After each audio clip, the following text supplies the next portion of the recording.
for people to realise that there's no such thing as an age-related expectation. Just because you're this age, you are that. And there's no such thing as a normal or normative child, because if you start to measure against that as a guideline, so many children are going to fall short of it, aren't they? Not True, very because true. they are needs, but because they are different, or because they are just not there yet. Welcome to today's episode where we are joined by the dynamic Dr. Sue, straight from England. Dr. Sue isn't just an early childhood expert, she's a pioneer in treating young learners with respect and complexity they deserve. Forget about putting the kids in the box. Today we'll explore how to nurture them as young adults, capable of incredible thoughts and feelings. With Dr. Sue's expertise in creating environments that foster growth and her strategies for understanding the intricate needs of our little learners, we are set for a session that's both enlightening and uplifting. Let's get ready to look at early childhood education through a whole new lens with Dr. Sue.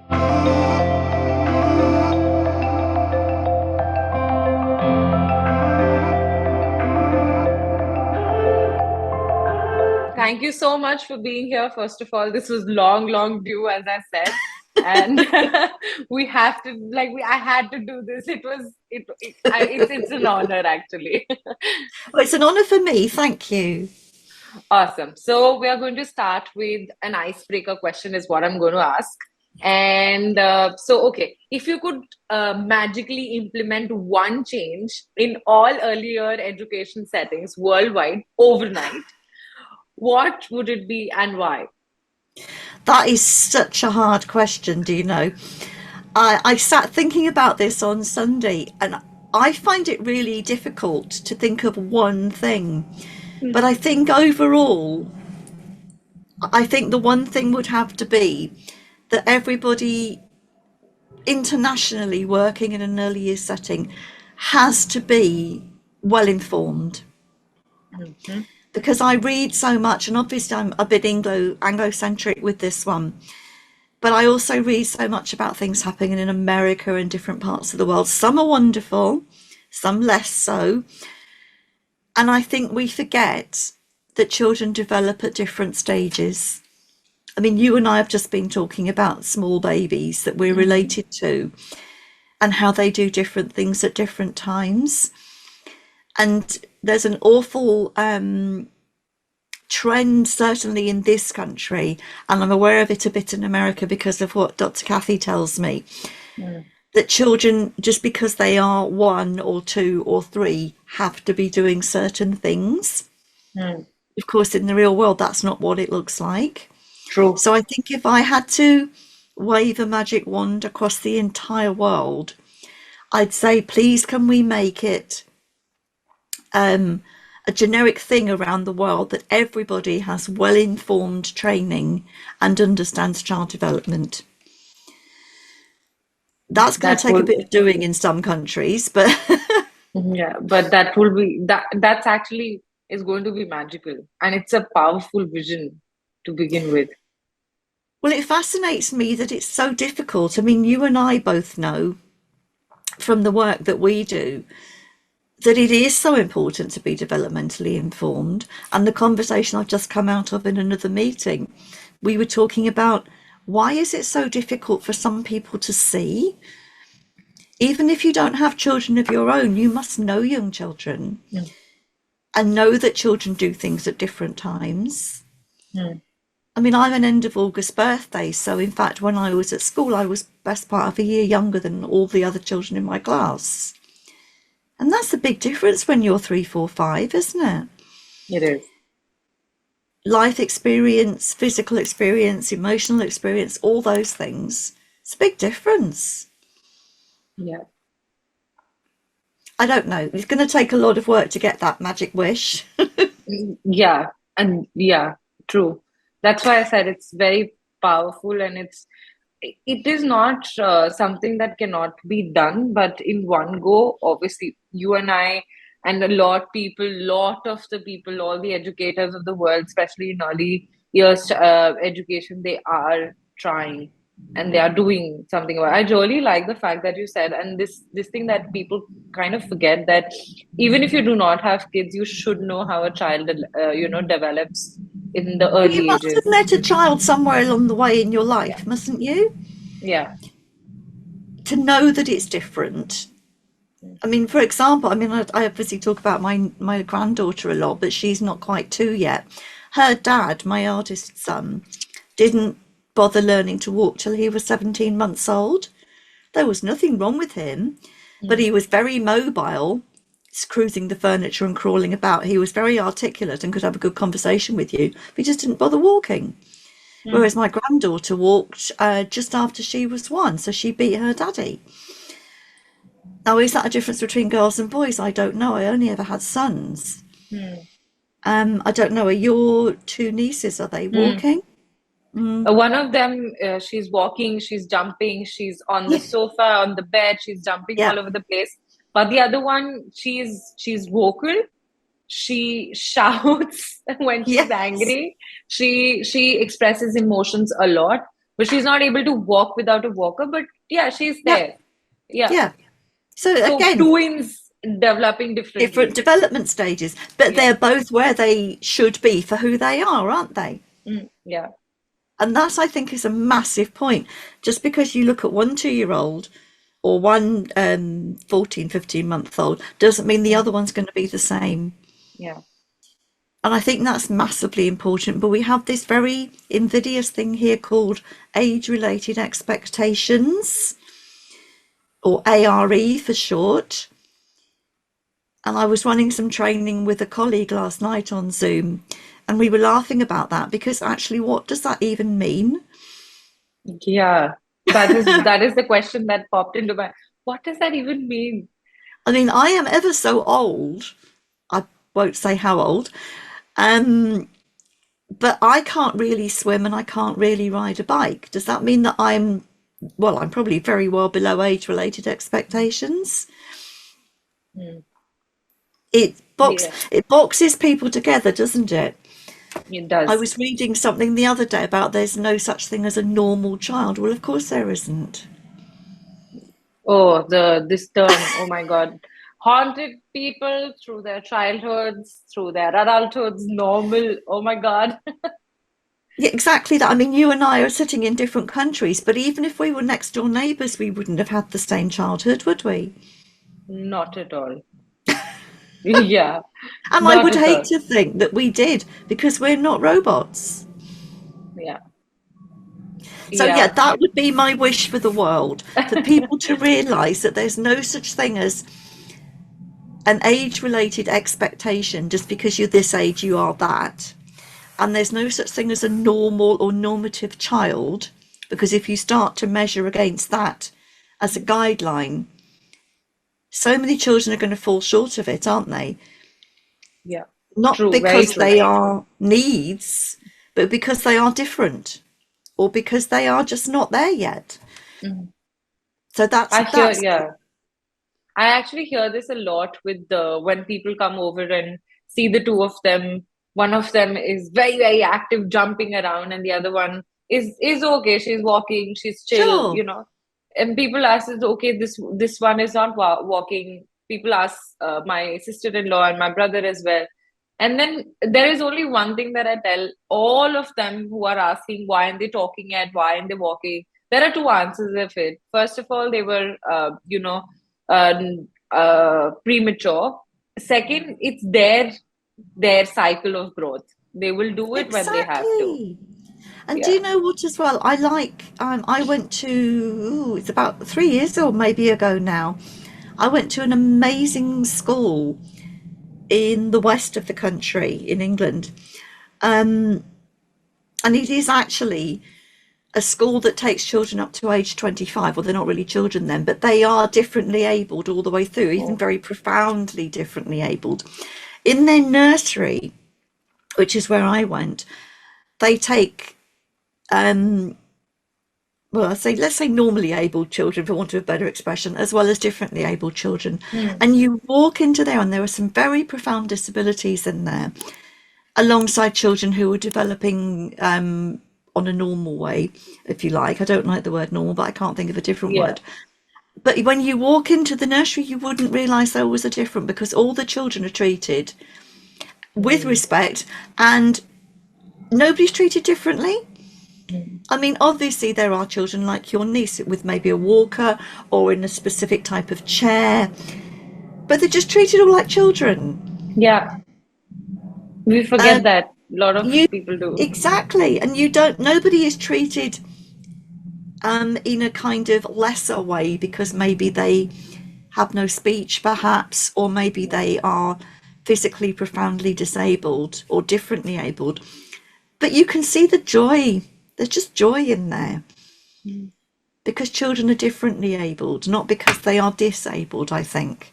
Mm. True. So maybe there's another change, a change in the language we use. Yeah, that's another thing. Yes. Normal, Differently no. abled, Yeah. not disabled. Yeah. Because what does That that is even true. mean? Yeah. We And get I tied will, up in words. yeah. And then we put them in the boxes, right? That's the Oh, worst part. out of the box. You are shifting the box actually. That for me is so important, and that's where that originally came from, that out of the box idea. Oh, it must be about 8 or 10 years ago. I was at a conference before I did all of this, and I was still Hmm. working for the local authority. Hmm. And I was at a conference, and I was sat next to a friend of mine, and we were in one of the breakout groups where another person was talking to us, and we'd chosen this group because it was all about planning in the early years, big Hmm. contentious subject. And we were listening to this lady who ran a nursery, and both of us were sitting there getting increasingly a bit on edge about it. Okay. So we were passing each other notes. You know how you do when you're being a bit fed up with what's being said.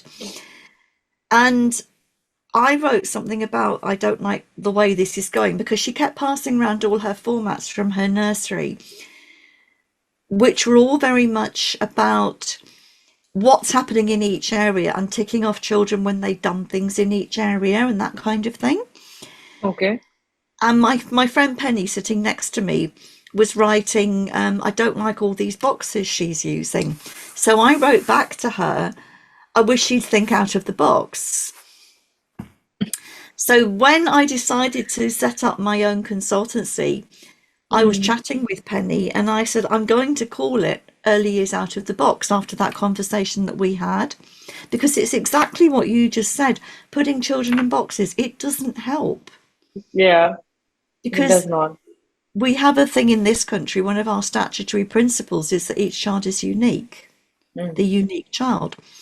And yet, almost as soon as they're born, we're putting them in boxes. The irony, the The paradox, irony, actually. Yeah. it's a paradox, but it's Yeah. also an irony. And we have these four principles: the unique child, positive relationships, enabling environments, and learning and development. And Hmm. they are supposed to be, well, they're statutory and they're supposed to lead everything we do. But unfortunately, the minute a child sets foot into some sort of setting, Hmm. those things tend to fly out of the window, True. which is depressing. Yeah, it is. It is sad. And you see it everywhere. It's not even country specific, it's just No, it's everywhere. not. Yeah. They're being Um, forced to be something normal all the time. well, it is that word normal, isn't it? The normative Yeah. child or the normal child. It doesn't exist. Yeah. And if it did exist, I think we'd be really worried We because, well, should, we people wouldn't should be be who worried we are. now. Yeah. Well, quite. And yet you see all the wonderful work. And I can, what do you know what NAEYC stands for? NIAC in America. I ought Hmm. to know. Dr. Catherine always knows what it means. But you've got Yeah. Lillian Katz over I there doing that work on developmentally appropriate practice. I Wonderful think I've heard website. it. Yeah. I think Yeah, it's I've a heard it wonderful from her. website. Huh. And also the Harvard website as well, another wonderful piece of work. But Lillian Katz is doing all this work with the NAEYC, and I say Catherine knows what it means, and I always forget, um, about developmentally appropriate practice and working with what you should know and understand about a child rather than what the tick boxes suggest, because it's not all Okay. about knows their colours, knows their name, knows their shapes, is it? Mm-hmm. And I get a bit, what I've actually done, I talked about at the very beginning of this, about being informed. Hmm. I get words, and you might have picked this up just now, words and how we use them niggle with me, which is why I kept apologising for using that word. Perhaps we say typically developing, that's better, isn't it? I don't like Hmm. normal, Yeah, typically. yeah, generalized. Yeah, yeah, Yeah, yeah. That's typical much and better. differently. Hmm. So although Lillian Katz talks about developmentally appropriate practice, I veer towards developmentally informed practice. Okay. Because again, what might be appropriate for one child isn't appropriate for another child. You have to be informed, don't you? Yeah. In my head, the word appropriate is a bit subjective. Hmm. Um, I don't know. Some people think it's appropriate to do things in a certain way, don't they? But it might not be the informed way. Hmm. They are being put in the boxes, right? If you think Yep. about it, yeah, the appropriate way to do something is somebody told that this is appropriate or this is right or this is wrong. Maybe in their childhood, maybe, somewhere in the middle through the entire life, but and it kind of restrict their creativity along the way when they're put in doing things appropriately. That's a really good explanation of what I just made a right muddle of. The training that I was doing last night with the group of people online with a colleague of mine, we were talking about there's this bizarre fad in England Hmm. for levelling the provision. In other words, because you have this age related expectation of children, Hmm. allegedly, Hmm. when they start in your setting, let's say they're 2 years old, Okay. they can only have one size of paintbrush. You can't give them a variety of paintbrushes, they have to have one size. Hmm. And then gradually, as they get older, age related expectations, remember, you give them a slightly smaller size. Hmm. And then when they get older, they get another size. So that when they go to school, which is in this country, when they're 4, 5, Hmm. they might get a really small paintbrush, the really fine one that they can use, because they've worked their way up to paintbrushes. Whereas if you're thinking of that's what's defined as perhaps appropriate for the children by Hmm. an adult. Whereas if you're thinking about it in an informed way, why don't you just give children paintbrushes? Doesn't matter what size they are. Yeah. They'll use the ones they want to use. Yeah, and however they want to use actually. Exactly. Yeah. It just strikes me as completely bonkers to say that the smallest children can only have the biggest paintbrushes. Because, yes, of course, we understand about fine motor control. But do you know what? If you gave them a selection of just paintbrushes, they'll soon work it out, won't they? Yeah. And experiment. They don't have to wait till they're 4, 5 years old to have the finest ones. Mm. It really bugs me that we narrow children's options because Yeah. somebody said it's appropriate. And I think it's in all the areas of a child's life, be it walking, doing something on a paper, or picking up Yeah. things, or jumping, or eating, everything. Yeah, unless you get open the opportunities for the child, how are they going to know? Yeah. I know I keep on about my granddaughter, but she never ceases to amaze me. And I'm old, still using a paper diary because I'm old. I don't like a technology diary. And I was round there the other day and I had my paper diary out because we were sorting out when I was next going to babysit. Hmm. And she took my pencil and she was writing in my diary for me. She's not 2 yet, but she's filled in the whole of the first week of August for me with various things. Now, Oh, she's that's so holding a sweet. pencil, and I mean, obviously, it's not writing, but she's made marks all over the first Yeah. week of August for me, um, because she's holding a pencil. Now, Hmm. who says she can't use a fine paintbrush then? Yeah. Anyway, Who said?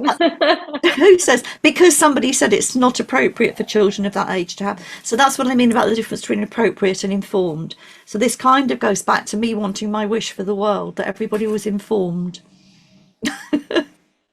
on This child was, development. yeah. I think, yeah, a lot. I'm going to take this conversation back to my sister-in-law as well. Because, yeah. I'd love to meet I her nieces. Oh, 100%. I'll maybe, call, video call or do something and then you can Yeah, see. that would be lovely. Yeah. They're very cute. And the best part is one of them looks like my brother, the other one looks like exactly like me. I Oh, don't know how how that happened. funny. Yeah, I don't know how that happened. And Genetics is weird, isn't it? it is. And my mom keep saying that when she had us, she was quite young, and there was a lot of family things to handle. She did enjoy our childhood. We know our childhood, but then she did not get to enjoy. That's why, like, God gave her another chance to look at the baby. Oh, Yeah. are you and your brother twins as well? No, no. So we are only 1 year apart from each other. I was his first and the best birthday gift ever. Oh, I'm sure he sees it like that. Yeah, but I forced it on him. That's really funny. But no, exactly that. It's not, no matter, I mean, I've got a friend who I don't see very often actually. She's got 3 children under 4, which is quite a lot. 2 of them are Yeah. twins. And all 3 of them have disabilities in some way. Okay. The twins have cerebral palsy. Oh. So one of them walks with a frame, the other one doesn't always need a frame. So they're only 3. Hmm. And she also has a little girl who's not 2 yet, who also she has a global delay. So that's Oh, quite a lot to take on. it is. But the things those children do because their mum understands what they're capable of, there's no holding them back. And it's wonderful to watch. 100%. I only ever see them on video footage these days, but it's wonderful to watch because their mum realizes that it's about differently abled, not disabled. She's restricted about things that they can't get because obviously traveling with them all in the car Hmm. is quite difficult and that kind of thing. Well, you might be familiar with that, but I hate the way children are labelled, Hmm. Yeah, and they all have their strengths, don't they? And the things they are good at. they do. They really do. If we let them be, they really do.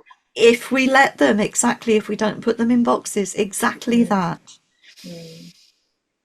I'm going to show this conversation to my sister-in-law Oh before. no!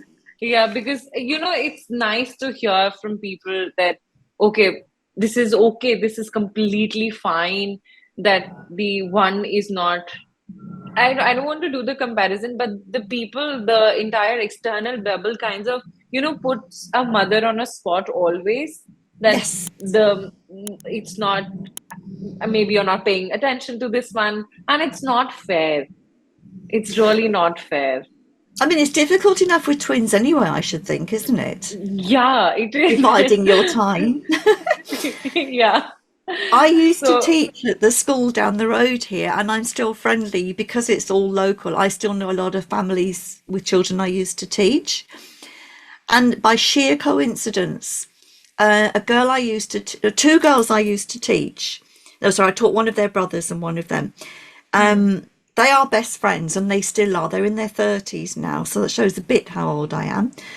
But anyway, both girls 2 years ago, one of them had twins, the other had triplets in the same Oh, year. wow. Now, I don't know what the odds are on that happening to 2 best friends, But the young lady who had triplets, she has an Instagram feed because she's a bit of an influencer on. She Hmm. gets all sorts of deals and stuff on the children's clothes, and she publicises and advertises a Hmm. lot. But Hmm. you can watch her little girls. They're all three girls, identical twins and one another. And the story of her life on Instagram that pours out and how exhausting it is Hmm. with three children who are, well, in fact, they're three soon. It's ever so hard, isn't it? It is. Multiple births on their own are difficult to pay attention to all of them, I should think. Hmm. And you can't So, catch your breath. no, well, I That couldn't is so catch my tough. breath with one, let alone three or two. Ah, but that's what no. So it's nice to know that it's kind of an assurance. That is why I'm going to make her watch it because Oh, bless this her. is yeah, I'm going to do that because it was not easy. It was just not easy, and it's still not easy. And I think it's not going to get just easy like how it is. But No, believing in it'll her, always be different, but it would always yeah. be different with twins anyway. Yeah. And it's nice to have like kind of an assurance out there that, okay, people are there who understand this. People are there to, kind of, they know that this is happening and they understand that that reassurance is so important. Thank you. I think differently abled is a far nicer expression because both of those girls, your nieces, will have all sorts of talents and strengths, won't they? Mm, they do. They still do. Like they are Of course they one do. of They're them, showing it now. yeah. One of them sings while you're singing. One of them plays things when the sounds that sound boxing. She has a lot of the one who cannot walk as much.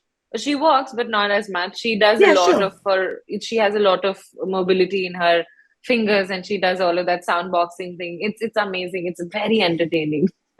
Well, yeah, I mean, she'll have amazing skills that we won't Yeah, have, yeah, which is just wonderful to watch. that truly is. Ah, As I okay, so said, like I'm that gonna very yeah. special nursery that I visited a few years ago now, Mm, where it was just an absolute pleasure. And I mean, there were things in there that, let's say, there were some typically developing children and some differently developing children, mm, but they were all treated in exactly the same way, other than obviously sometimes some children had to be physically lifted from things. mm, But other than that, it was very easy to forget that you were in a nursery with some quite profoundly differently abled children yeah. because they were all like, accepted for who they were and what they could offer. And everybody smiled and laughed. And it was just wonderful. I love to see that. I would, Oh, if I'm visiting, yeah, but that's the vision of the adults, isn't it? yeah. I talk a lot about adult assumptions, and if you've ever seen, which I think you might have done, some of my training, you will probably know that at the beginning I talk about challenging our assumptions Hmm. because it's I very remember. easy. Yeah, it's very easy Yeah. to assume it's that whole thing of judging a book by its cover, isn't it? Yeah. Oh, you have whatever, therefore you can't, rather than, Mm. oh, hello, what can you show me? Yeah. It changes that entire perspective. I have a like so I was reading through your entire thing. You're known for working alongside teams as critical friend. Can you share how this approach has led you to positive changes, or what does that how does it come to place? Where did you read that? I did. Have you been on my website or something? Yes. Um, Critical friend, that's an interesting one. I think my strap line, well, I know my strap line came from something that was said once at a training session I ran when I still worked for the local authority. And somebody said of me, um, something about a trainer who listens. Hmm. Years and years and years ago, I did a bit of a counselling course. It finished because there weren't enough people on the course to make it viable, which was Okay. really sad. But somebody said to me then, and this is probably 20, 30 years ago, somebody said to me on that, you're a good listener, aren't you? Which is not something that I'd ever thought of. Hmm. And then when somebody said that I was a good trainer who listened, I thought, well, maybe I do then. Um, I think the whole point of what I do is that I don't like to do to people, I like to do with people. And when I first started working for a local authority team, I was what was known as an early years advisor. Okay. And this is 20, oh, turn of the century, 2000 time, 2001, 2002, sort of. So a long time ago. Yeah. And I remember, and I was very daunted because I'd come out of class teaching and I'd gone to work in an office, which is very different, isn't it? Yeah. And you know that bit where you suddenly you haven't got lots of little children around you and you can go to the toilet when you want to and you can answer the phone or have a cup of tea and it's all a bit grown up. And I remember the very first meeting I went to, which was all the advisors across the whole primary sector. So it was quite suited and booted, and there were a lot of men there, and it was all a very different world from what I was used to. And we had to sit in groups and talk about what it meant to be an advisor. Okay. Now, I'd only been in the job about 2 weeks, so it was all very new to me. And by sheer luck, I went last in the group, and the gentleman to my left went first. So it went all the way around the circle with people talking about what it meant to be an advisor. So I was picking up tips and hints. But the man who went first, who was sat next to me, was a senior advisor. And his first comment to open the conversation was, well, I see my role as an advisor is that I go into schools, I tell them what they should be doing. I think he even used the expression, I inject them with what they should be doing. And then I go away and I come back a few weeks later to see if they're doing it. Now, I knew I was going to be last because he started, and I thought, well, I've only been doing this job a couple of weeks, but that's not how I see it. Hmm. So, of course, I'm really nervous because I'm new in the room. And it came Yeah. round to me, and I explained that I was very new at the job, but I said, I see my role as going to places and having professional conversations with people. But so I was only about 2 weeks in then. I did that job for about 10 years. And that really shook me up because I thought, no, I can't go in and tell people what to do and then go away and come back again and see if they're doing it. Because it's a bit like we've been saying about children. Hmm. Yeah. Every teacher you work with, every adult you work with, every setting you visit is different. Hmm. And they know different things and they have different children and work out of different buildings. I mean, in this country, you've got nurseries running out of expensive, purposely built buildings. Yeah. And that, like probably like you've seen too. And on the other hand, you've got them working out of huts that are used by the entire community. Yeah. You can't just go in and say, do it like this. You've got to get to know that team and work with them and find out what they know. Hmm. So I think that's where the critical friend thing comes in. And I've got probably a bit of a name for it now because if people, because now that I work for myself, people contact me and say, Sue, we've seen you do training on blah, can you come and help us with that? Hmm. What I tend to do, if there's time, is I'll go and visit them first because sometimes, or quite a lot of the time, people will say to me, oh, can you come in and help us with training on, I don't know, assessment Okay. or observation, which I can, but I'd rather know what you do first to see if that's what you really need and have a chat with you and get to know you as a team Hmm. and find out where you're coming from. And then I like to make the training around the people with their input because I'm not about judgments. Hmm. There's always going to be something good, isn't there, that Yeah, we can that's true. build on. And if you're working out of a scrappy little dirty community hall that's used by everybody else when you've gone home and nobody respects your equipment, Hmm. and maybe they unlock your cupboards and use your stuff while you're not there, it's going to be a very different atmosphere and environment to work with than if you've got a purpose-built, expensive setting. Yeah. So I think that's the critical friend bit. But what it does mean, I hope, well, certainly in local authorities, is that you build up a bit of a friendship and a bit of respect with people Mm. because you get to know them and you take the time. If you walk into a manager's office and the manager's in tears because something's gone wrong, you can't sit down and say, well, look, I told you to do this last time I was here and you haven't done it yet. Yeah. You can't No. do that, can you? No.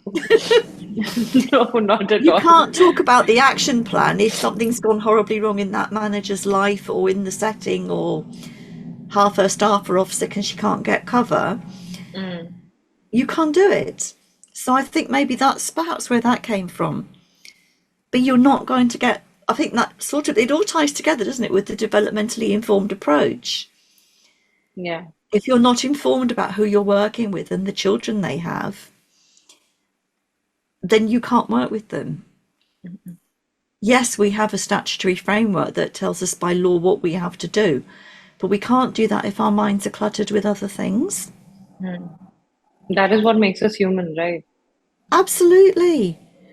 But you wouldn't think it with some of the people I've met on the circuit, or the man in that initial meeting all those years ago who said, I Yeah. go and inject them with what they have to do and then I come back and check if they've done it. Well, yes, we can Mm. make an action plan, but Yeah. action plans aren't linear, are they? It took me by a shock actually hearing that statement. People are using it. I'm saying, do you have any, you have visited so many places, you're working globally. Do you see obviously there is different demographic, different cultures and everything, but if you could just tell one advice that is going to be valid for all the educators who are working with early childhood education and all of that, and they're just starting out, what would you like to tell them? That just one advice which will be really like a mind shift thing for them. It's so hard to do the just one. I know, but to begin with, maybe you can tell I me would two, three, as many as you want. I'll just do two, but they're quick, snappy ones. And I would say we just said keep an open mind. I would say Yeah. keep an open mind, make it three, expect the unexpected and laugh. If you Oh, can't that's so laugh in sweet. an early years setting, you're doomed. Yeah. And if you can't have a bit of fun and a joke with the children and share a funny conversation, you're doomed. Hmm. But unfortunately, what's happening so often in the places I go to, they are so restricted by somebody's idea of what a curriculum should look like that they can't breathe anymore. Oh, we haven't got Yeah. time to do this because we've got to do this and we've got to do that and then we've got to do something else. Mm-hmm. Phonics. Has phonics hit hard and heavy in India as well? Yeah. Big time. I mean, so I'm very old and I still meet children and their children who I've taught over the years. And obviously, Hmm. the children I've taught are grandparents, some of them. Um, and I just think, how did I teach you to read? Yes, of course, phonics is important.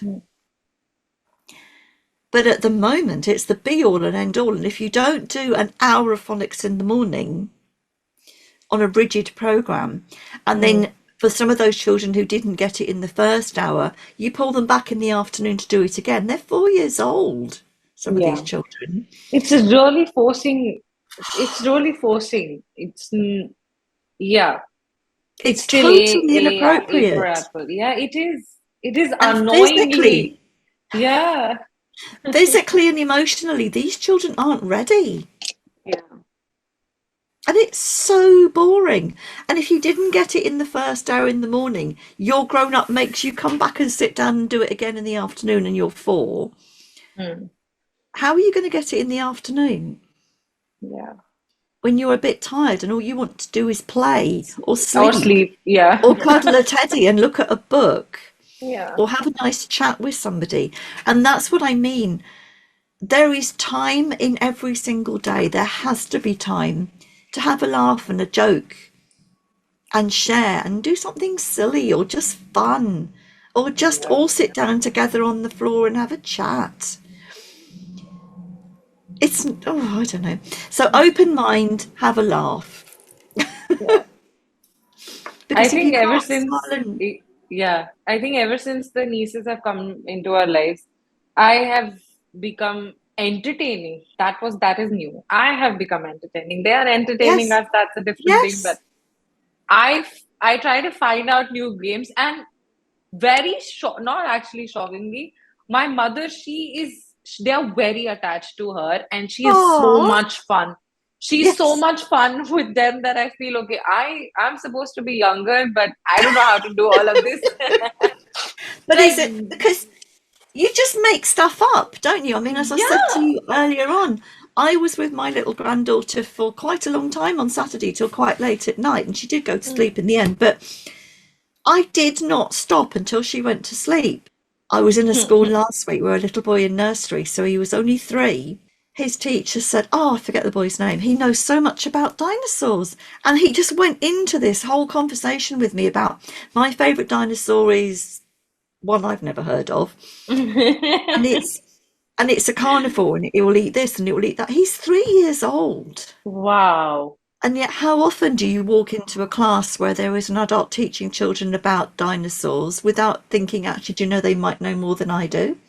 Because if Mm, someone does that to this little boy, he's going to sit there really bored, or else he's going to say, but you're wrong, actually, Mrs. So and so, because of this, this, and this. mm, 100 years ago, when I first started teaching, I was teaching about the universe and space to a small group of children. And I will never forget this little boy. He was called Simon. And he looked at me, and this is a long time ago. It's when I first started teaching in 1981. And he looked at me and he said, but Mrs. Allingham, you're wrong. And I thought, oh. And of course, in 1981, we didn't have the internet, did we? mm. No. You weren't born then, were you? No. No. No. um, so I had to go away and look it up. And he was absolutely right. I was Mm. wrong. I mean, these days we could just put it on the quickly Google it, couldn't we? Yeah. So And we I have think to, the acceptance of somebody younger knowing more than you is not there because nobody did it when we were kids. yep. Yeah, But and children have a knowledge base now from so many places, don't they? they do. We have this daft thing in this country that you can only teach, a bit like the paintbrushes. The schools I was working with last week, they have a specific set curriculum. And one of the things in it is that you don't teach children about magnets until they're 6 or something like that when they're in year 1 or year 2. Now that's just daft because the youngest children understand a bit about magnets. And Hmm. in fact, I was watching a bit of TV with my granddaughter the other day before she went to bed on a children's channel, Hmm. and it's aimed at children of her age, so not quite 2 kind of age. And they were talking about magnetism and how magnets work. Now, I don't think you can say, but you can't learn about magnets till you're 6. But why? But why? Exactly. Why? Because it's in somebody's curriculum that they've written down and you have to do it. Just because. Just because of that adult assumption. On my whiteboard behind my screen here, I've got written, we don't teach curriculum, we teach children. Because I think that's a really good mantra. Yes, it's good to have an overview of what you want the children to learn, knowledge and skills wise, Yeah. but you can't embark on that until you know what they're bringing. Hmm. Because if you say, no, you can't do that till you're 6 or 7 or 8 or whatever, then the children that I've worked with throughout my career and the children I've met since I've been doing this job are going to feel very capped. I've got some lovely photographs that I took in a school a couple of years ago of a little boy who was 5 with a Hmm. big whiteboard that he could just use the whole of at his level. Hmm. And he was deconstructing numbers up to 1 million and dividing them into their component parts. 5. Wow.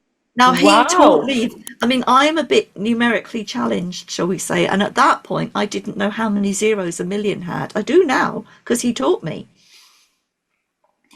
And I Wow. have this photograph of his workings on the whiteboard and it's stunning. And in the corner there are mine. I was deconstructing 22 because it's my favourite number. But if you tell that child, and unfortunately we have documents that say this, you can't do higher than 10 in reception classes, children can only Hmm. count to 10 because then Hmm. you go up to 20 when you're in the next year group. Hmm. How's that little boy going to cope? Because he's just going Yeah. to be bored out of his mind, isn't he? And he will lose interest. That's the Of point, course right? he will. He'll Yeah. either kick off and become a problem for the Disassociate. Yeah. teachers, or he'll become Disassociated. very obedient and just sit there and do as he's told, And that's the saddest part, actually. isn't it? That's, yeah. Yeah. That's I mean, sadder if you've than got a child who can deal with a million, I can't. But if you've got one that can, you have to work with it. It's yeah. like the children who come in who can already read, but then you Yeah. force them into the phonics scheme. But they don't need phonics, they can already read. Hmm.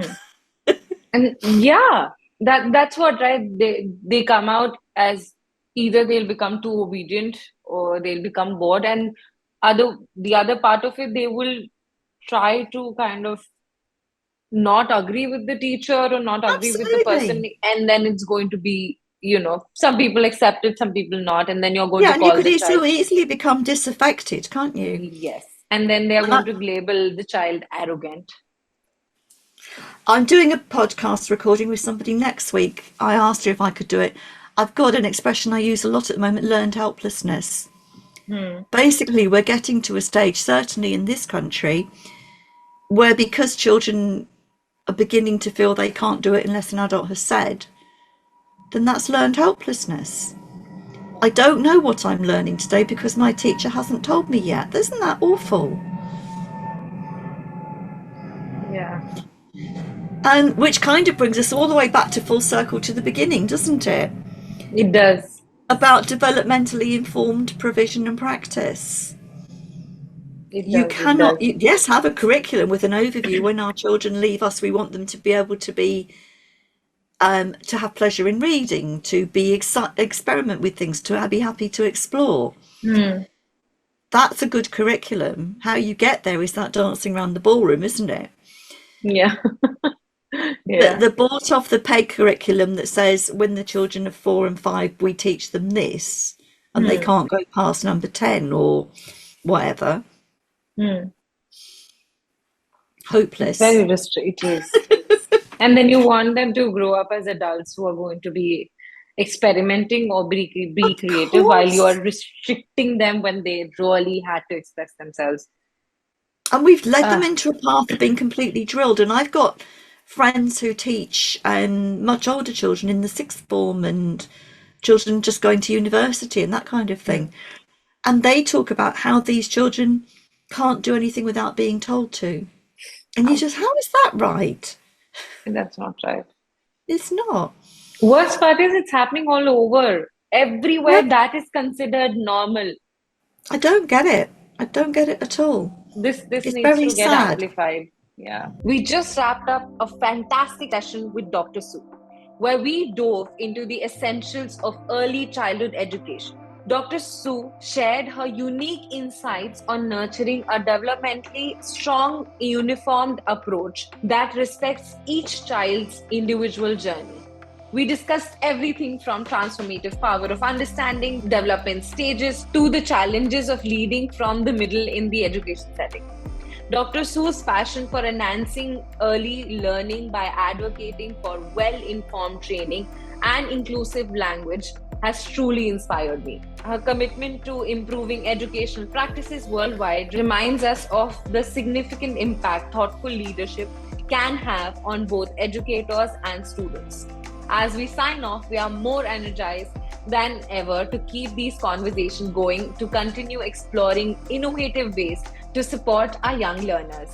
A huge thanks to Dr. Sue for her enlightening contribution and to you, our listeners, for engaging with us. Stay tuned for more episodes that inspire, challenge, and transform a landscape of education.